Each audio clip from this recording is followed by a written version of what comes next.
The National Broadcasting Company presents Radio City Playhouse, Attraction 15.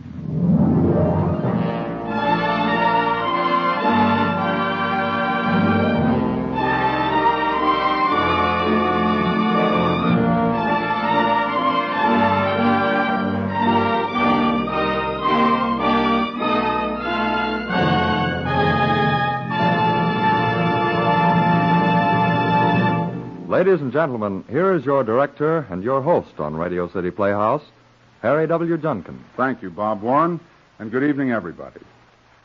First of all, on behalf of everyone connected with the show, may we thank you very much for your wonderful letters praising last week's broadcast and welcoming us back to the air. Actually, we received only one complaint from a lady whom we'll call Mrs. X. She wrote, "Why must you portray such horrible people?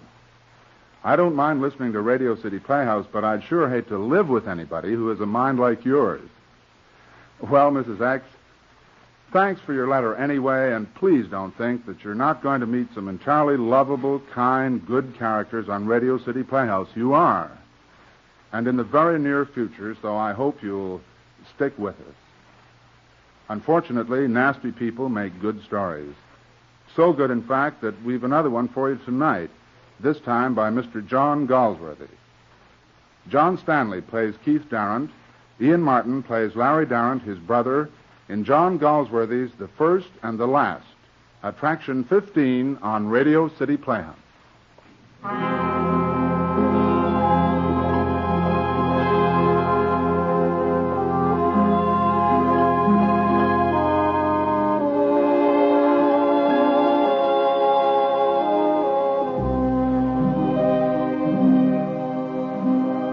It is 6 o'clock of a November evening in London in the year 1914. The fire in Keith Darrant's study flicks little dapples of light across the turkey-red carpet. Mr. Darrant is dozing, but even in sleep, his face is strong, cold, clear-cut. Mr. Keith Darrant, K.C. Holly, his butler, tiptoes into the room, stands looking at his master's virile, calm face, then coughs discreetly. Yes, Holly. What is it? It's your brother, sir. Here? Yes, sir. Is he sober? He seems so, sir. All right, show him in. Yes, sir. Oh, and Holly, you'd better telephone Judge Tellison and say I may be a few minutes late for dinner. Yes, sir. Come in, Master Larry. Thank you, Holly. Come in, Larry, come in.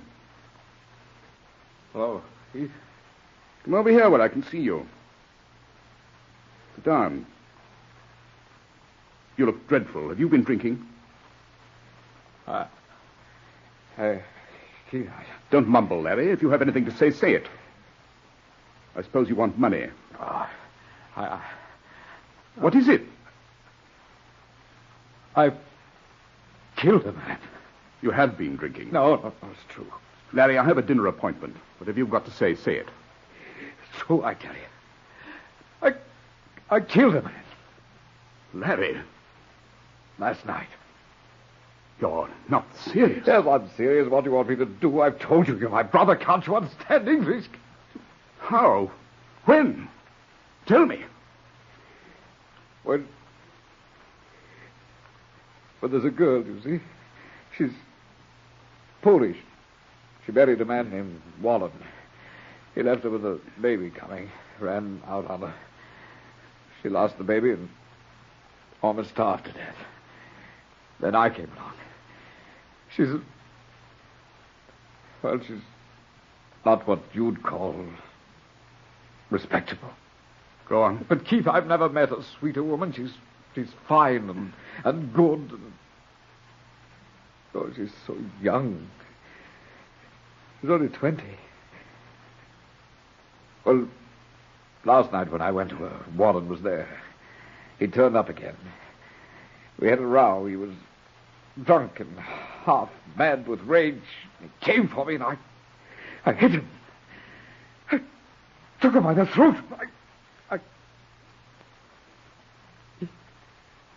Well, when I let go, he was dead. Larry. I never even knew till it was over that she'd been hanging on to him, too. Then what did you do? We sat by it a long time. And then? I carried it down the street to an archway. Did anyone see? No. What time was this? 3 in the morning. Where was the archway? Corner of Love Lane. Then what? I went back to her. Where does she live? 42 Borrow Square, Soho. You idiot, don't you realize what this means? You know that I'm within an ace of a judgeship. Help me, Keith. What do you expect me to do, rush out and defend you? For years I've worked and slaved to get where I am. And you smash everything with a fit of insane, mad temper. Keith, help me. I may be no good, but I've never even heard a fly. If I could help it, Let a lie like fury. I'm so afraid I feel sick. Pull yourself together.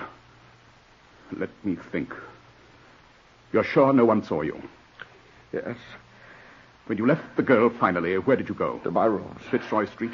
Yes. What have you done since? Sat there thinking. Can a girl be trusted?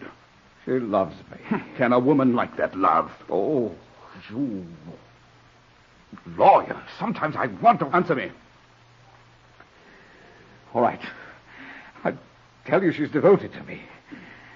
Keith, did you ever pick up a lost dog? Well, that's what it's like. She has a lost dog's love for me, and I for her. She did the only decent thing in my life. You can spare me the intimate details. Did you take anything from the body? Huh? Oh, yes, this envelope dropped out when I was struggling. Give it to me. Mr. Patrick Wallen, Simon's Hotel, Farrier Street, London. There, into the fire. Doesn't that make you an accessory to the crime or something? Burning it, I mean? I'm quite aware of the risk I'm running. Now tell me, this Wallen, was this his first reappearance after an absence? Yes. And you say you didn't mean to kill him? No, of course I didn't. He hit me, and I... Oh, Keith, I didn't know I was so strong. Did you look to see if his clothes were marked? No. Why not? I'm not made of iron like you. How long has the girl been at this Soho place? About a year. Are either she or Wallen known to the police? Not that I know of. And you're sure no one saw you either entering or leaving her place last night? Yes, I'm positive. I've keys to her flat. Give them to me. What else have you that connects you with her? Nothing. Photographs, letters? No, nothing. Now listen, Larry. Go straight home and stay there until I get in touch with you. All right. Have you any money? Little. I'll get you some tomorrow. You're very good to me, Keith. Don't mention it. The privilege of a brother. As it happens, I'm thinking of myself. You realize you've dragged me into the most unholy mess. Me, King's Counsel, sworn to the service of the law. I know, Keith. I know it. Don't you think I know it? I'd like to jump in the Thames or something. Oh, stop being melodramatic. Go home and keep your head. Stay there until you hear from me. Holly, now remember, keep your head. All right. Good night, Keith. You wanted me, Mr. Darren? Yes. Good night, Larry. Good night, Keith. Oh, night, Holly. Good night, Mr. Larry. Has he gone? Yes, sir. Now listen, Hawley. Larry's in trouble. You'll find out about it soon enough. Follow him. Make sure he goes straight home. He's overwrought, and if he starts drinking, anything can happen. Follow him. Don't let him do anything but go straight home. Understand? Yes, sir. As soon as we finish dinner, I'll phone you from Judge Tillison's. Very good, sir. You'd better get after Larry quickly. I'll phone you later. Yes, sir.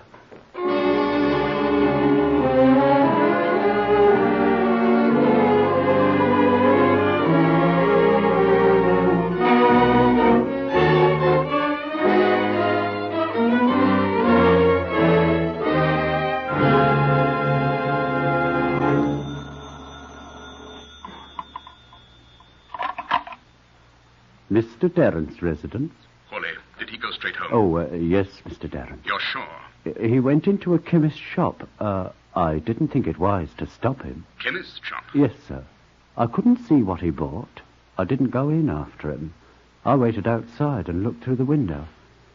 He bought something in a little blue box. Hawley, I'm going down to Burrows Square. It's in Soho. I'm leaving Judge Tillison's now. Wait up for me. Yes, Mr. Darrant.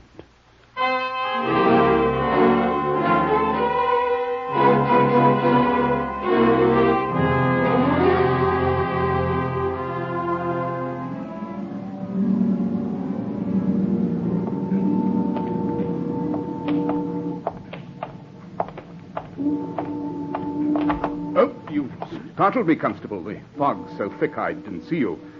Is this Glove Lane? Yes, sir. Thank you. Beg pardon, Governor. I shouldn't be around here too much, sir. If I was you, bad district. Thank you, Constable. Only last night a bloke was found here done in, right by this arch. Yes, I read about it in the papers. Yes, some rum characters round these parts. Yes. I'm looking for Burrows Square. Straight ahead, sir, and turn to the right. Thank you, Constable.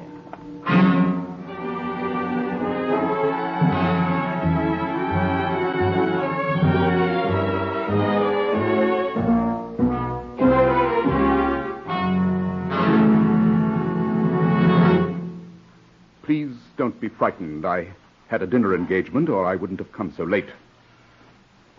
Larry's told me everything. It's an awful business. Yes, awful. In this room? Yes. Just where you are standing. You look very young to be a... How old are you? I'm 20. Are you fond of Larry? I would die for him. I'm going to try to help. Oh, yes, help us. Please help us. This man, Wallen, your husband, before he came here last night, how long since you saw him? 18 months. I was out to dinner with friends who are very close to the courts. They've identified Wallen's body. They'll start looking for everybody connected with him. He never let people know I was married to him. I don't know if I really was. We went to an office and signed our names. But I did not understand English very well then. I don't know if we really were married. Well, we can hope not. He treated many like me, I think. You're sure no one around here knows of your connection with him? I'm sure. If the worst comes to the worst and this man is traced to you, can you trust yourself not to give Larry away? I've burned all the things he has given me, even his picture. Good. Since last night, what have you been doing? Crying. I'm so afraid. You haven't been out? No. You're a strange girl. What do you call yourself now? What's your name? Wanda Levinska. One more question. Do the police know you because of your life? No. No, the police do not know me. Good. Well, I'm going now. Don't do anything until you hear from me. Talk to nobody. Don't go out for anything except to buy food. Keep quiet. And don't worry. Not worry? How can I not worry? Well, you can try. Please, sir, do not take Larry away from me. I will be so careful.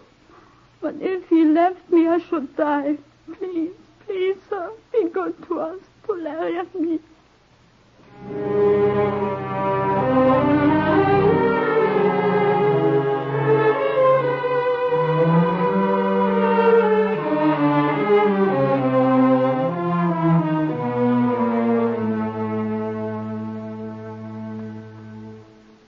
What is Keith doing, Wanda? We've heard nothing for 5 days. He's usually so prompt. I couldn't stay locked up in my rooms forever. I had to come out tonight. I had to see you. There's been nothing in the papers, nothing from Keith. I can't stand this much longer. I've prayed to the Virgin. Larry, she will help us.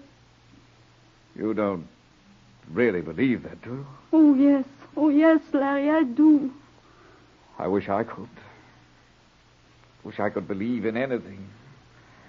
Oh, I hate this world, hate its savageness, its ugliness. I hate Keith's world, all righteousness and smugness and success. We don't belong anywhere, Wanda. We're no good, you and I. We're weak, we're soft. Better dead than alive. No, Larry. Please don't be so unhappy. I can't bear to see you so hopeless in the heart. Something will. Keep quiet. Maybe it's your brother.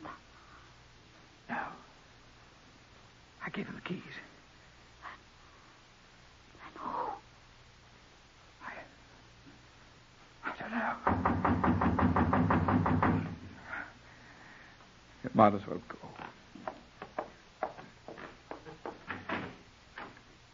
Keith! Larry, I told you to stay at home. I went to your rooms, you weren't there. I might have known you wouldn't have the strength to stay away from here. I couldn't help it, Keith. I couldn't stay alone any longer. I had to see her. Well, you're lucky. They've made an arrest. They've what? I've just come from the courts. It'll be in the papers tonight. They've arrested a man named Anderson, a little yellow, ragged scarecrow. He's lame and half-starved. They were fools to think he'd have had the strength. Arrested him? But how, Keith? How? There's not nearly enough evidence to convict him, but it'll give us a breather. He apparently robbed the body. Yes, but He pawned a snake-shaped ring, and they identified this Wallen by it. He's in no danger. They always get the wrong man first. It'll do him no harm to be locked up for a spell. In the meantime, you've got to get out of England. No, I can't. Be quiet, both of you. There's a boat from the Argentine tomorrow. I'll get you a ticket, Larry, and some money. Both of us? You can't go together. She can go on the next boat. No, Keith. What do you mean, no? I can't go, that's what I mean. Not while there's a possibility of this man being charged with murder. Good grief, Larry, don't be an idiot. I'm a lawyer. I know there's not nearly enough evidence. No jury would convict, and if they did, no judge would hang. Besides, a ghoul who can rob a dead body ought to be in prison.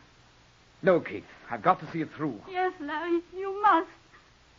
I've had about enough of you, Larry. Can you possibly imagine what I've been through in the last 5 days? My own brother, Lawrence Darrant, a murderer. Do you know what this will do to me? It'll be the end of everything. Everything I've worked for. For 20 years I've slaved and studied and worked. And I'm not going to see the whole thing smashed up because you're a weak, worthless sham of a man that hasn't enough backbone to... I won't let you. You understand? I won't let you. Well? I don't want the money, Keith. Or the tickets. You better go. Now, look here, Larry. You're in no position to argue. You're in grave danger of ending up on the gallows. Get on that boat tomorrow, and I promise you she'll join you within a month. No. It'll be at least 5 months until he comes up for trial. You can't possibly live like this for 5 months, slinking around street corners at night. You can't stand it, neither can I. I can stand it. I'm not going to stay here and argue, Larry. This is your last chance. You'd better go, Keith. Can't you do something with him? But he's right, sir. This poor little man Anderson. Yes, Larry, you have to see it through. Very well. Then there's nothing more to be said. I wash my hands of the whole affair. Good night. You're right, Larry. You are right. Do not be afraid, my dearest.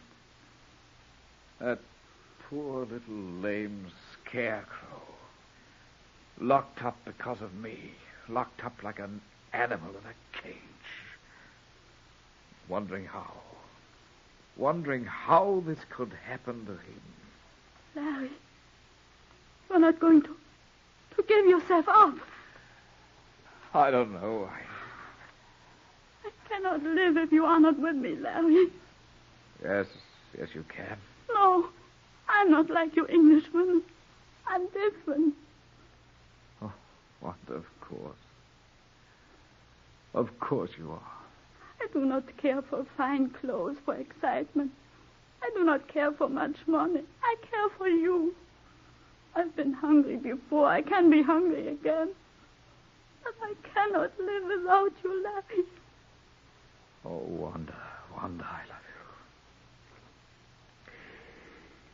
If I only had the courage to do what I ought to do. If I only had the courage.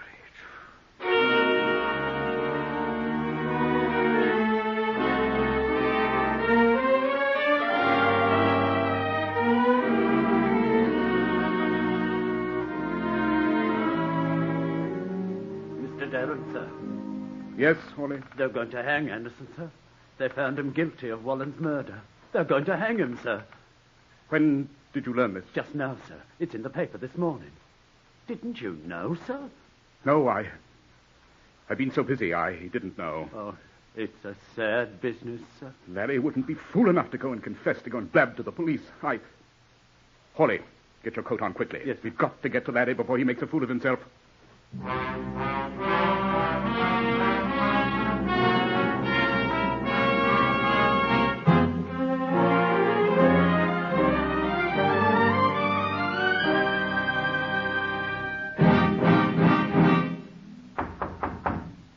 Larry, it's I, Keith. If they're not here, sir, where would they be? I don't know. Here, open the door. Keys, sir? Yes, Larry gave them to me months ago. Go on, open the door.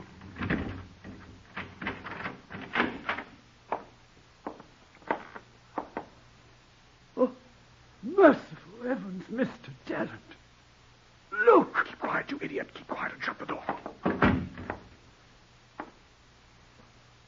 Sir, they're dead, sir. That's what he bought in the chemist's shop. Look, here's the little blue box. Of all the ridiculous, insane things to do, how could they do this to me? Don't touch them, Hawley, don't touch them. Here's a note, sir. Let me see it. I, Lawrence Darrant, about to die by my own hand, confess that I deliberately and with premeditation strangled and killed a man known as Patrick Wallen on the night of... Hawley, quickly.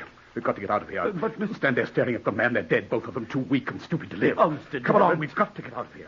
And we've never been here, do you understand? Sir. We've never been here.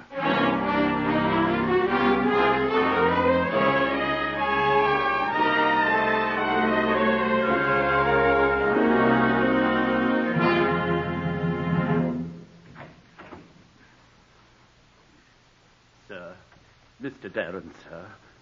Well, Hawley, what is it? I'm sorry to mention it again, sir, but time's getting short. I know that... Hawley, stop it. I'm sick of your tawdry emotionalism day after day, week after week. But, sir, I thought that You thought. What do you think I've been doing? Night after night, sitting here, I look into the flames, and I see a street filled with people all staring at me. Brother of well-known K.C. guilty of Wallen murder. What am I supposed to do? Weaken and go to the police? Do you want to let me lose that flood of foulness? But, sir, Christmas is over. It's New Year's Day tomorrow. You've so little time, sir. They're hanging Anderson on January the 14th. Don't you think I know that? Stop it, Hawley, stop it. Oh, Mr. Darrant, sir, please. Leave it with me, Hawley, leave it with me. Don't talk about it anymore. Leave it with me. Oh, thank you, sir. Thank you. I knew you couldn't be your father's son and not do something. Please, Hawley. Let me alone now.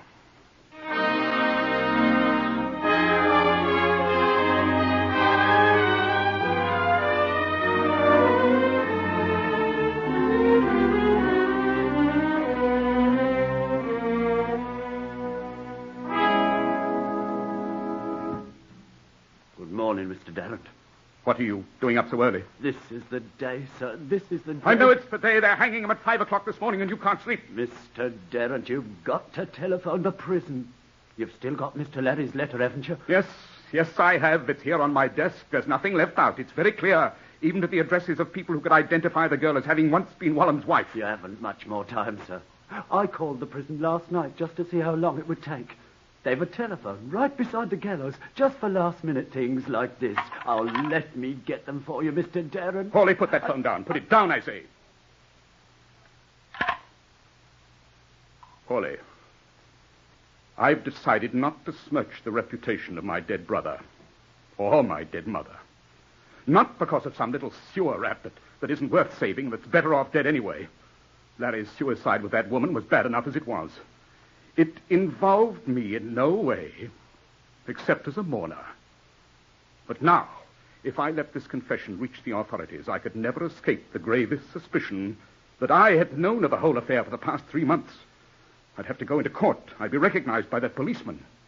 Who would believe in the mere coincidence of such a visit on the part of the murderer's brother? But, sir, you can't let an innocent man... Be quiet, Hawley. Nothing could prevent this thing from ringing to the housetops. Let him hang. Yes, I can say it. Let him hang. I will not, by my own action, topple myself into the gutter. Oh, please, Mr. Darrant, don't do that. Don't. Oh, You see how quickly it burns, Hawley? Poor Larry's confession. Poor, stupid, silly Larry. He died for nothing. He had no will, no purpose. He and that girl might now have been at the other side of the world, but no. They have to take poison. Fools. Weaklings. A little conscience, a little remorse. What's that compared to living? A man must walk firmly, Hawley. Hold to his purpose. He must go on. And up. You shouldn't have burned that confession, Mr. Darren. Don't be impudent, Hawley. You know, of course, that if you went to the police now, you'd sound like a fool. You haven't a shred of evidence. Not a shred. And I'd be forced to bring up all sorts of counter-charges. How surly you are, how you dislike me, how you'd stolen on several occasions that I'd overlooked. Oh, no, Hawley. You'll keep quiet. Quiet? Perhaps I shall, because they wouldn't believe me. But I won't be staying on here, Mr. Darren. You'll stay until the end of the month, if you expect to be paid. No, Mr. Darren. I'm leaving. By destroying Mr. Larry's confession, you've become a murderer. You've murdered a man. I won't work for a murderer.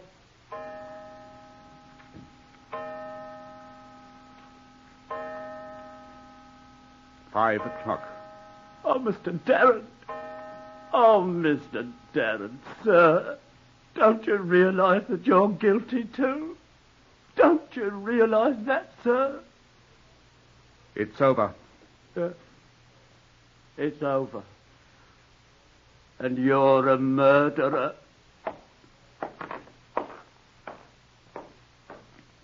A murderer.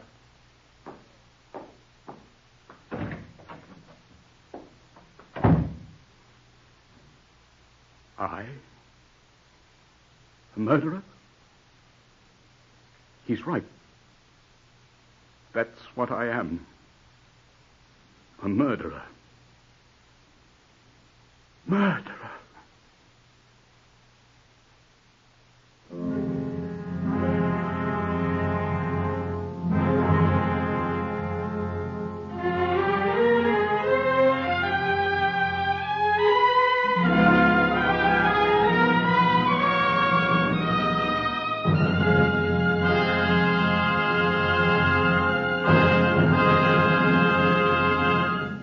Just heard The First and the Last by John Galsworthy.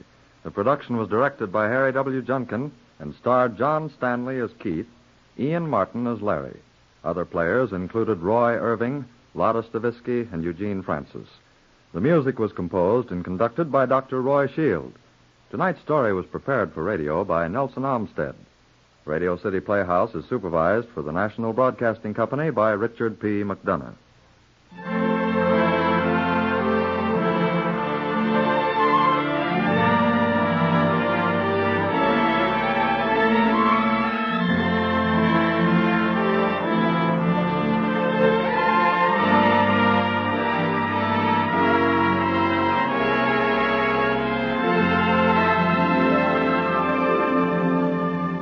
This is Harry Junkin again. Next week, something of a tour de force for two actors, John Larkin and Bernard Grant. In my opinion, two of the most talented actors in radio today. The play is entitled The Door.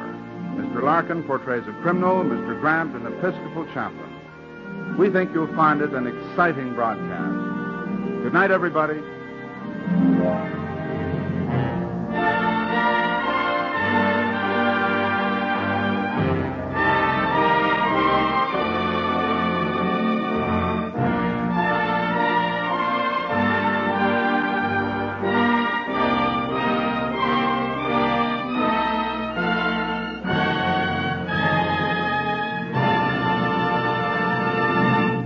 Bob Warren speaking. This is NBC, the National Broadcasting Company.